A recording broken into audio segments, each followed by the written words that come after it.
ଆଜିର ପାଣିପାଗ ଅପଡେଟ୍। ପୁଣି ଆଉ ଏକ ଘୂର୍ଣ୍ଣିବଳୟ ସମ୍ଭାବନା।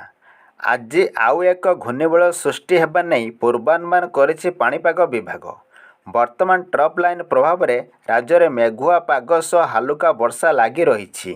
ସେପରି ଆଜି ମଧ୍ୟାହ୍ନରେ ଗୋଟିଏ କିମ୍ବା ଦୁଇଟି ସ୍ଥାନରେ ହାଲୁକାରୁ ମଧ୍ୟମ ଧରଣର ବର୍ଷା ହେବା ନେଇ ଚେତାବନୀ ଦେଇଛି ବିଭାଗ।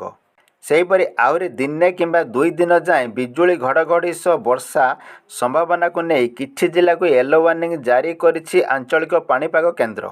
ସେହିପରି ଆଜି ମଧ୍ୟ ଉପକୂଳ ଉତ୍ତର ଓ ଆଭ୍ୟନ୍ତରୀଣ ଓଡ଼ିଶାରେ 18ଟି ଜିଲ୍ଲାକୁ ୟେଲୋ ୱାର୍ଣ୍ଣିଂ ଜାରି ହୋଇଛି। ସେଗୁଡ଼ିକ ହେଲା କୋରାପୁଟ, ମାଲକାନଗିରି, ଗଞ୍ଜାମ, ଗଜପତି, ନୟାଗଡ଼, କନ୍ଧମାଳ, ଖୋର୍ଦ୍ଧା, ପୁରୀ, ଜଗତସିଂହପୁର, କେନ୍ଦ୍ରାପଡ଼ା, କଟକ, ଅନୁଗୁଳ, ଢେଙ୍କାନାଳ, ଯାଜପୁର, ଭଦ୍ରକ, ବାଲେଶ୍ୱର, ମୟୂରଭଞ୍ଜ ଏବଂ କେନ୍ଦୁଝର। ଆଉ ଏକ ଘୂର୍ଣ୍ଣିବଳୟ କିମ୍ବା ଲଘୁଚାପ ସମ୍ଭାବନା। ରାଜ୍ୟ ଉପରେ ପୁଣି ଆଉ ଏକ ଘୂର୍ଣ୍ଣିବଳୟ ସମ୍ଭାବନା ରହିଛି।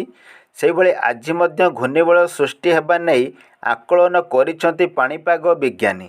ଘୂର୍ଣ୍ଣିବଳୟ ପ୍ରଭାବରେ 7 ତାରିଖରୁ 12 ତାରିଖ ଯାଏଁ ବର୍ଷା ଲାଗି ରହିବ।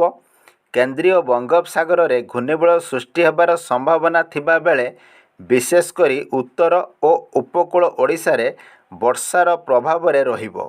ସେହିପରି ଅକ୍ଟୋବର 9 ବେଳକୁ ଉତ୍ତର ବଙ୍ଗୋପସାଗରରେ ଆଉ ଏକ ଲଘୁଚାପ ମଧ୍ୟ ସୃଷ୍ଟି ହେବା ନେଇ ପୂର୍ବାନୁମାନ କରିଛି ଭାରତୀୟ ପାଣିପାଗ ବିଭାଗ।